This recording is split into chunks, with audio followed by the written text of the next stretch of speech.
Welcome back, folks. I'm Frizz, and today I'd like to take some time to talk about mundanity. See, Pathfinder 2e is absolutely a system that is designed for high fantasy stories.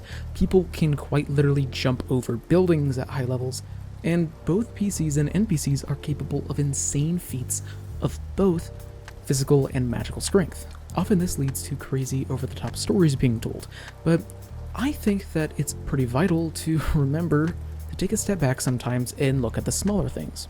In particular, I'm talking about giving mechanical bonuses for mundane activities. Have you ever realized that it's kind of weird that a PC can rest just as well on like a feather bed as in the wilderness when they're sleeping on rocks?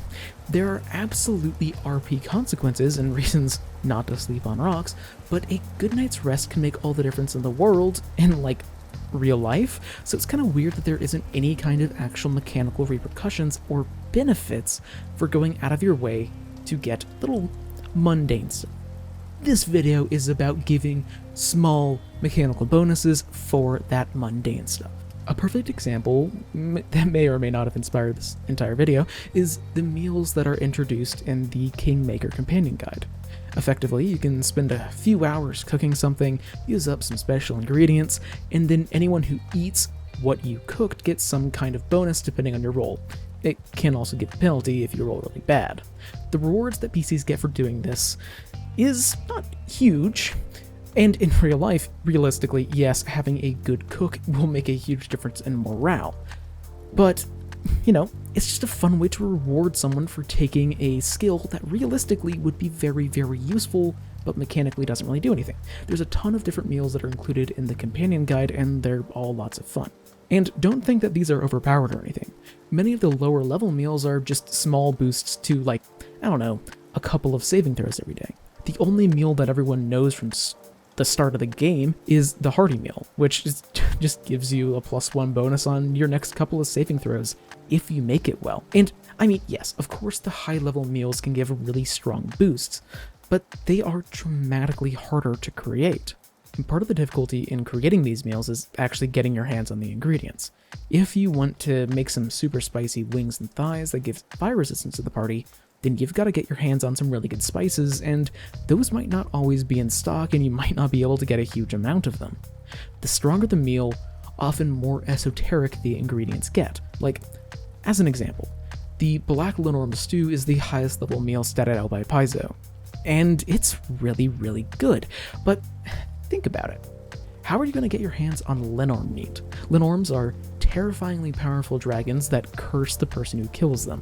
So you can't expect to get like a reliable source of Lenorm meat for your meals. You can't eat this every day. This adds a bit more resource management to the game, since now you have to wonder and figure out when you actually want to use up your special ingredients, which just adds a fun little bit of complexity and long-term resource management, which I personally find fun. There is another aspect to meals that is optional, but is also fun. Characters have favorite meals, or at least you can choose to have a favorite meal, and whenever they eat that meal, they get an additional benefit. None of these are game-breaking at all, and are generally just a slight boost to the normal effectiveness of a meal, but it's a fun little bit of character building, and it also will probably get your PCs arguing every day about whose favorite meal gets cooked, which is a blast.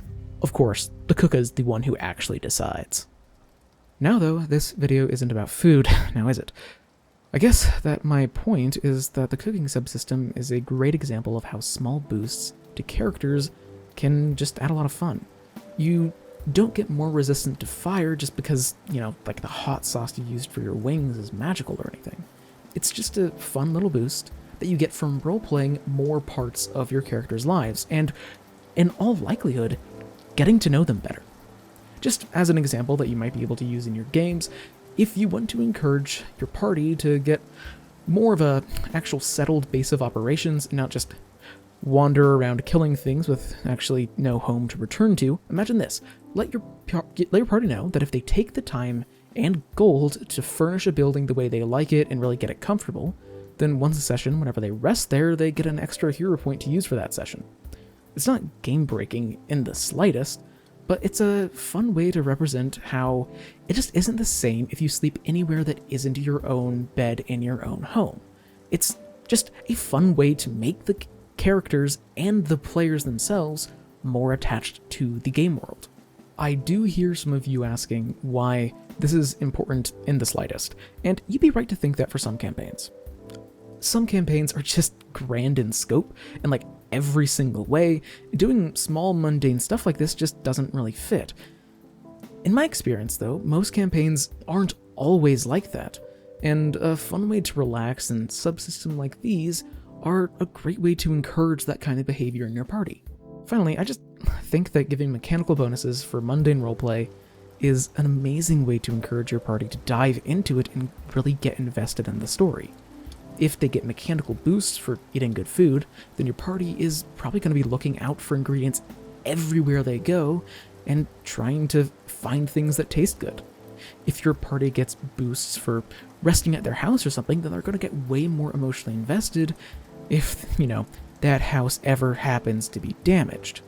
Essentially, giving small mechanical boosts for mundane roleplay is probably one of the best ways to encourage mundane roleplay, since TTRPG players love to see numbers go up. Thanks for watching. I wasn't sure if my next video should be on the whole Wizards of the Coast and Hasbro situation, but then I saw this and I just had to talk about it, man. This channel is just for me rambling about game mechanics that I like. Seriously, I adore the whole cooking system, and I think it's actually been implemented pretty organically into the system from the Owlcat Kingmaker game. What do you guys think about it, and do you think you'll ever actually use it? Let me know in a comment down below, and subscribe or something while you're down there. Regardless, until I see you next, live a wonderful life.